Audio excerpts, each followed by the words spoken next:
One of the next topics we're going to start to talk about is known as acceleration. You've probably heard the term before. You may not entirely understand its meaning within physics.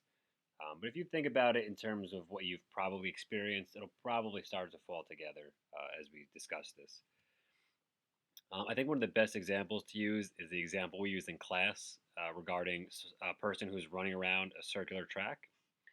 We all know from our discussions about velocity that the average velocity as this runner completes one lap would be zero. And that has to do with the fact that his overall displacement is zero as he began and ended the race where he started. I get a lot of questions, and they're valid questions, as to how that makes any sense. Because if he ran an entire lap, how could we say that his average velocity is zero? Well, we know now that it's because his total displacement is zero, but it's important to start to realize that that's just an average. That is the average velocity. If we were to add up all of his velocities throughout the entire duration of the race, that's where we come up with that zero term. But I think most people realize that, let's say the official shoots the gun and the race starts. I think most of us realize that he's not going to have a zero velocity at any particular given point throughout this track. As he's running this way, if we just assume uh, an orientation of northeast, south, and west as shown, at this point, as he runs this way, it would be safe to assume he has some kind of velocity due west. As he rounds the corner, he'd have some kind of velocity due south because as he comes through here, he'd be running south. As he runs along this bottom section, he would be some kind of velocity due east, this section due north, and then he'd be due west as he returns to the start. Now, as he goes through the curves, here he'd be going at this specific point, he'd be running in a southwest direction. As he continued and ran here, he'd be running in a southeast direction, and so on and so forth. Hopefully, you start to see that not only will the magnitude of his velocity change, while he starts at zero, he may be running 5 meters per second here. He may speed up to 7 meters per second. He may slow down to 3 meters per second. I would imagine that near the end of the race, he'd probably be a little bit slower. Unless he's in incredible shape, he's probably going to have expended most of his energy through this section. But it's important to realize that at each individual section, at any given point, his velocity is not necessarily going to be zero. And that with that comes an important term. We haven't really spoken about this. I apologize. Yeah, it's known as instantaneous velocity. We have spoken about, we've spoken about average velocity to this point, but instantaneous velocity has to do. Let me just make sure I spell it correctly. Instantaneous velocity. That is the velocity at any given instant. So while the average velocity through this entire lap is zero, well, if this runner begins to run, what is his instant velocity at this specific point right now? What is his velocity at this instant here? What is his velocity at this instant, and so on and so forth. So instantaneous velocity is the actual velocity you're going at any individual point that you're interested in looking at. If we were to average all of these instantaneous velocities for one lap, that's where we would get an average velocity of zero.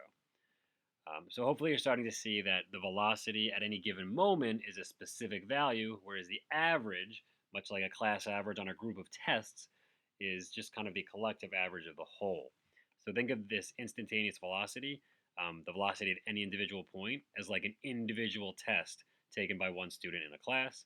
The average velocity, what is the total average of all these instantaneous velocities? Much like in a classroom, what is the average of all these individual tests? And this is where we really get to this idea of acceleration. Um, Most of you probably think of acceleration maybe in your car, maybe if you're an athlete when at the beginning of a race. What we want to look at here is acceleration is essentially a more basic definition is just when you start to pick up some speed, and within physics we like to say velocity.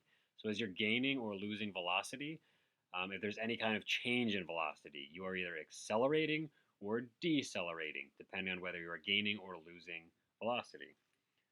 To put it into terms, excuse me, of what we already know, um, acceleration is represented by a small letter a, and as mentioned, it's just the change in velocity over a given amount of time.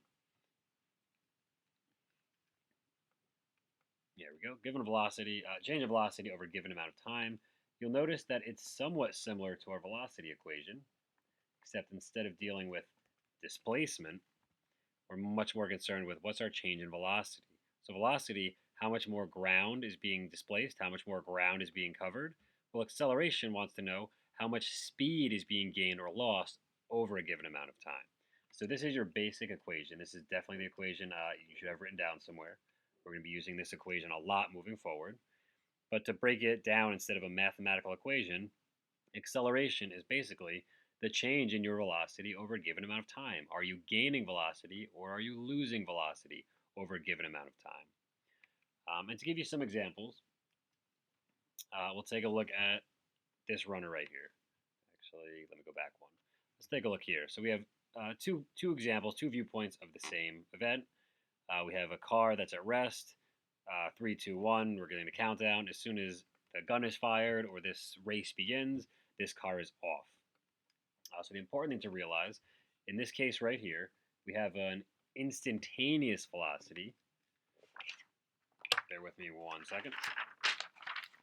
We have an instantaneous velocity right here. We'll call it v with a little 0 to show you your initial. Your initial velocity is 0. You're not actually moving. If I give some numbers, let's say that the velocity at this point, we'll say final velocity, I guess. So the final velocity here, let's say, is 20 meters per second. Well, if we assume that 5 seconds has elapsed, we should be able to hopefully take a look at the acceleration of this car. We know that acceleration from our previous slide is the change in velocity over change in time. So we just have to take a look and see what our change in velocity is. Well, change is always final minus initial. So it's going to be our change in velocity over time. Our change in velocity in this case is our final minus our initial divided by our time, how much time has elapsed. So we have 5 seconds. This should reduce to 20 over 5. And this, of course, is 20 meters per second. This is 5 seconds. We wind up with 4, and this becomes an interesting unit. The way we actually say this is technically meters per second, which is much easier to say as 4 meters per second squared. So it's important to realize this is your equation for acceleration, and it would probably be a good thing to note right now that your units for acceleration are going to be meters per second squared. If we want to take a look at another example, let's take a look at this runner here, and let's change it up a little bit. Let's say that this runner, from the start of the race to the end of the race, well, let's say this runner accelerated at a rate of, I'll say 3 meters per second squared. See, the acceleration of this runner is 3 meters per second squared. If he accelerated at this rate for, let's say, 2 seconds, then the question would be, what was his final velocity? Hopefully you realize that we're not talking about average. We have his velocity when he begins. If he's standing still, his initial velocity is 0. We don't know what his final velocity is. That's what we're looking for. If we use our acceleration equation, however, we know that acceleration is equal to your change in velocity over your time. And we know that the change is equal to the final velocity minus the initial divided by the amount of time, which in this case is 2 seconds. We also know that our acceleration is given, so we know that this is going to have to equal 3 meters per second squared. So if we want to go ahead and solve this out, we'll multiply both sides by 2 in order to eliminate the denominator. So what we'll wind up with is your final velocity minus 0 equals 6. We obviously know your final velocity minus 0 is just your final velocity. So you wind up with 6, and don't forget the units, meters per second squared. This unit confuses some people, but all this means is you gain 6 meters per second of velocity per second of time elapsed. And we'll talk a little bit more about this in class, but as long as you can understand what your acceleration equation is, and for now you know what your units are, you should be on the right path. So good luck, and I'll see you in the next video.